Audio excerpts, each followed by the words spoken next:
Olá, bom dia. Estamos aqui mais uma vez para uma reflexão na Palavra de Deus. O texto de hoje se encontra em Êxodo, capítulo 18, versos 10 ao 12, onde diz: Louvado seja o Senhor, disse Jetro. Ele os libertou da mão dos egípcios e do faraó. Agora sei que o Senhor é maior que todos os outros deuses, pois libertou seu povo da opressão dos arrogantes egípcios. Em seguida, Jetro, sogro de Moisés, ofereceu um holocausto e outros sacrifícios a Deus. Quem era Jetro? Jetro era um sacerdote midianita, vivia no deserto de Midian, onde Moisés foi se refugiar fugindo de Faraó. Casou-se com uma de suas filhas e tornou-se seu genro. Agora, Moisés havia retornado ao Egito, retirado de lá seu povo, e estava no deserto acampado junto ao Monte Horebe, o Monte Sinai, que no texto é só referido como Monte de Deus. Jetro vem ao encontro de seu genro, é o que narra esse texto, e algumas coisas nós aprendemos nessa narrativa sobre o sogro de Moisés, o grande libertador e legislador da nação de Israel. Jetro vem com sua filha, esposa de Moisés, e com os filhos de Moisés. Depois dos rituais de cumprimento, Moisés conta o que Deus tem feito através de sua vida, como libertou o povo, e o sogro reconhece que o Deus de Israel, o Deus de Moisés, é o Deus único e verdadeiro. E ele faz aí uma declaração de fé e adora ao Senhor. Ele diz: Louvado seja o Senhor. Ele os libertou da mão dos egípcios e de Faraó. Agora sei que o Senhor é maior que todos os outros deuses, pois libertou seu povo da opressão dos arrogantes egípcios. E o texto diz que em seguida Jetro, sogro de Moisés, ofereceu um holocausto e outros sacrifícios a Deus.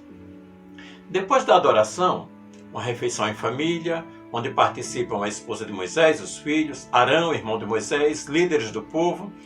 No dia seguinte, o sogro começa a observar como Moisés estava trabalhando e percebe que algo não estava indo bem. E é aí que ele profere o conselho. Conselho que é muito conhecido nesse texto, não é? O sogro de Moisés disse: não é bom o que você está fazendo. Com certeza todos ficarão cansados, tanto você como este povo que está com você. Isto é pesado demais para você. Você não pode fazer isso sozinho. Escute agora o que vou dizer. Eu o aconselharei. E que Deus esteja com você. Ele diz especificamente a Moisés: represente o povo diante de Deus, leve as suas causas a Deus, ensine-lhes os estatutos e as leis e faça com que conheçam o caminho em que devem andar e a obra que devem fazer. Esse foi o primeiro conselho, o principal conselho para Moisés, sobre o que ele deveria fazer: representar o povo diante de Deus, levar as causas do povo a Deus, ensinar ao povo os estatutos e as leis, fazer com que o povo conhecesse o caminho que devia andar, fazer com que o povo entendesse a obra que deviam fazer. Depois, então, o conselho continua com aspectos específicos do trabalho, distribuição do trabalho, delegação de tarefas, que essa parte já é bem conhecida.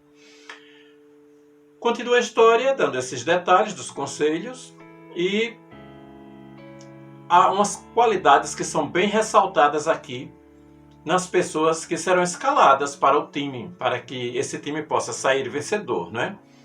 Jetro continua no conselho dizendo: procure entre o povo homens capazes, tementes a Deus, homens que amam a verdade e odeiam a corrupção. Coloque-os como chefe do povo, chefes de 1000, chefes de 100, chefes de 50 e chefes de 10. Então essas qualidades, homens capazes, tementes a Deus.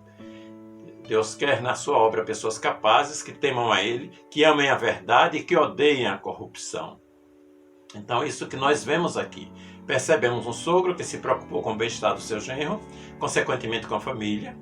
Observamos um sogro que ajuda o genro a mudar a visão de trabalho, para que seja mais produtivo. Notamos um sogro que tinha um relacionamento tão franco e aberto com o genro que foi influenciado espiritualmente por ele. Vamos orar nesse momento? Vamos orar por relacionamentos nas nossas famílias. para que sogros e genros, sogras e noras, avós, netos, cônjuges tenham bons relacionamentos. Vamos orar por cuidado entre os membros das famílias, para que cada um se preocupe com o outro, como o genro se preocupou com Moisés. Por influências entre os membros das famílias, para que cada membro viva de acordo com a sua fé, para que possa impactar os outros, como Jetro, um sacerdote midianita, foi impactado pelo Deus de Moisés, seu genro. Oremos. Deus, nosso amado Pai, nós te pedimos, Senhor, que Tu estejas abençoando os relacionamentos nas nossas famílias, ajudando, Senhor Deus, que cada membro da família se relacione bem, com amor, com os outros, Pai. Os sogros e os genros, as noras, as sogras, avós, netos, cônjuges. Também te pedimos, Senhor Deus, para que os membros da família tenham cuidado uns com os outros, se preocupem uns com os outros, como Jetro se preocupou com Moisés. Também ainda suplicamos, Pai, pelas influências, para que cada membro das famílias possa influenciar os outros, inclusive com a sua fé, para que, como Jetro foi influenciado pelo Deus de Moisés, a nossa fé possa impactar também cada membro da nossa família que ainda não tem um relacionamento contigo. Essa é a nossa oração no nome de Jesus.